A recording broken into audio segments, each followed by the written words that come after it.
Ustedes ya no son presos, son rehenes.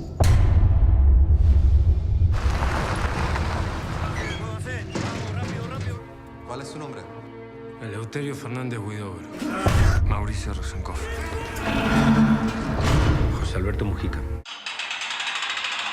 3 rehenes de la dictadura encerrados en calabozos, en celdas diminutas, frías, silenciosas, perturbadoras, tiempo muerto, nudillos rotos de tanto golpear la pared, la tortura del aleteo constante de un pájaro, o la nada, la mente que habla y aturde sin parar hasta convertirse en delirio.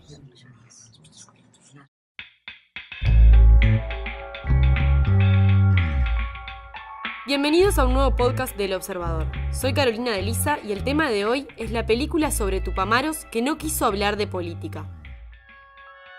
La noche de 12 años cuenta la experiencia de José Mujica, de Eleuterio Fernández Huidobro y de Mauricio Rosenkopf como 3 de los 9 rehenes de la dictadura uruguaya, que estuvieron más de una década encerrados y en condiciones infrahumanas.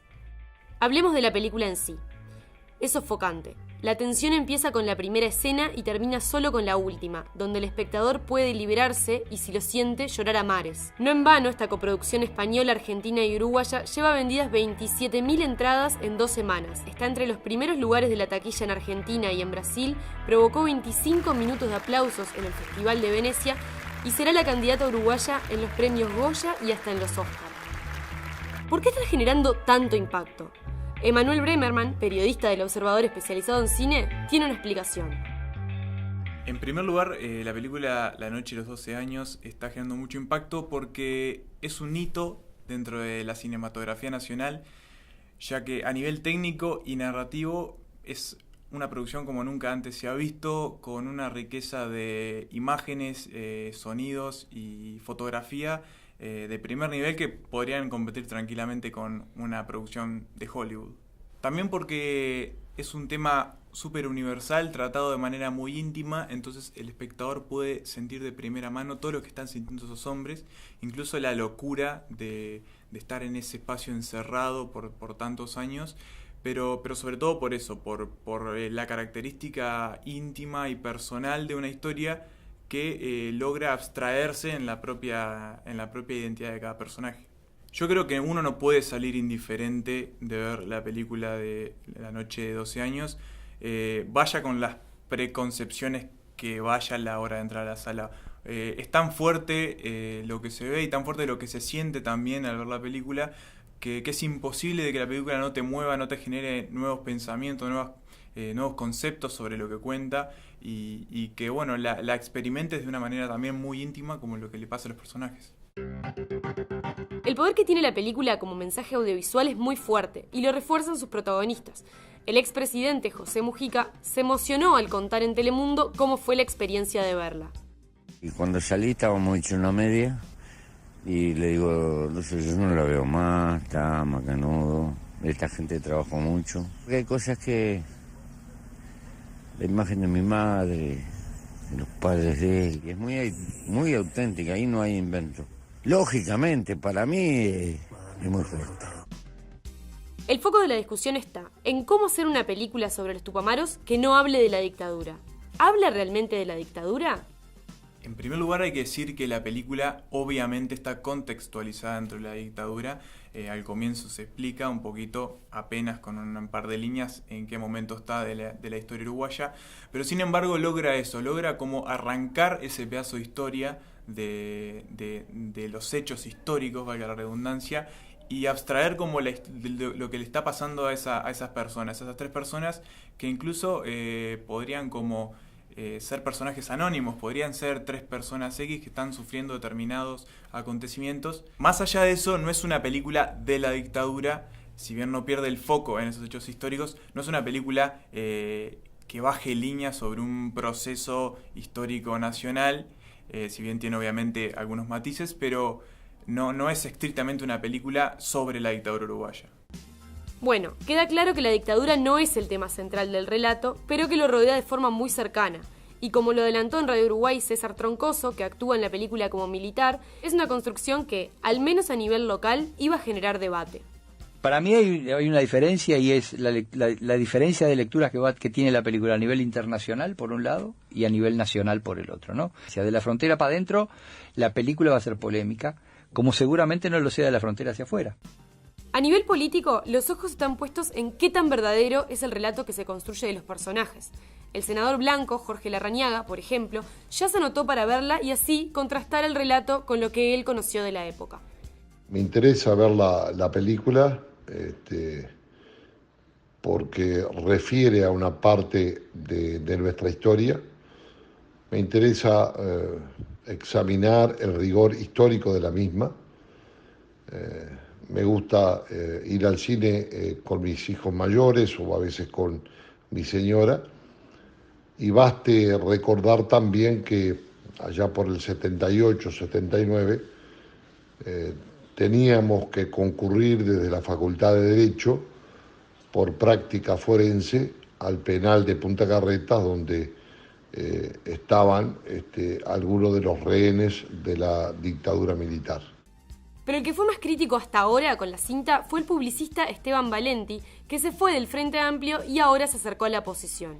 En una editorial publicada en Uy Press con el nombre Me equivoqué feo, escribió: el relato que se impuso es una enorme y gran mentira, no porque falta el otro relato, sino porque los constructores de la historia casi oficial de la resistencia y la lucha mintieron a troche y moche.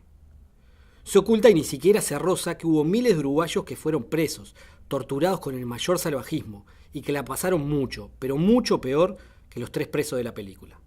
No es un concurso de sufrimientos, pero pregunten a cualquiera de los que estuvieron en el infierno grande y chico, en el 300 Carlos y en muchos cuarteles, si prefieren una semana de ese tratamiento o los largos años de aislamiento. La película no tiene la delicadeza mínima de una sola mención, un detalle, algo.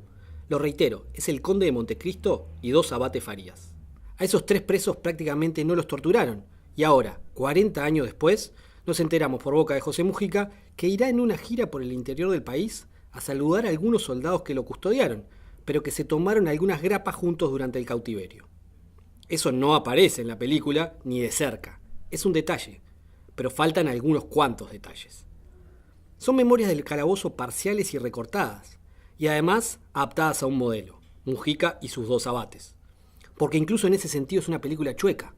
Lo que pasa que los otros no llegaron a presidente de la República y no venden en el mundo, con la mejor historia jamás contada sobre un uruguayo en toda su historia. Debemos reconocerlo, el mejor manejo del marketing mundial de la historia nacional. ¿Es así como dice Valenti? ¿Construye la película un relato falso de estos 3 tupamaros?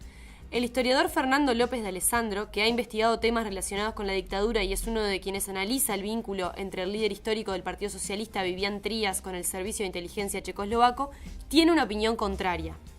Es una película, o sea, no es un análisis histórico ni un análisis historiográfico, es una película y como tal tiene un estilo de relato y las limitaciones y la riqueza a la vez que te da hacer cualquier película.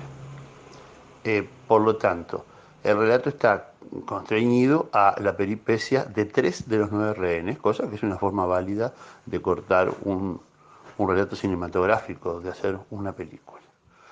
En el relato concreto del proceso que vivieron los 3 rehenes, o sea, Rosenkopf, Iñato Fernández Huidobro y el Pepe Mujica, el relato es veraz históricamente, sin duda. En toda la documentación que yo, o sea, toda la bibliografía que yo he leído, etcétera, el episodio de los 3 rehenes, más la documentación que conozco desde hace muchos años, inclusive desde la época de la misma dictadura, la peripecia de esos 3 rehenes está contada con absoluta seriedad y con absoluto rigor histórico. En ese sentido, la película es impecable. Sí, según lo que dice López de Alessandro, la película es veraz desde el punto de vista histórico. ¿Qué hay de lo que dice Valenti? De la verdad a medias, de los detalles que matizan ese relato histórico y desgarrador que se ve en la película. Para el historiador, una cosa no quita la otra. Discrepo con lo que el Tano plantea, creo que se confunde. Creo que Esteban no se da cuenta, creo que es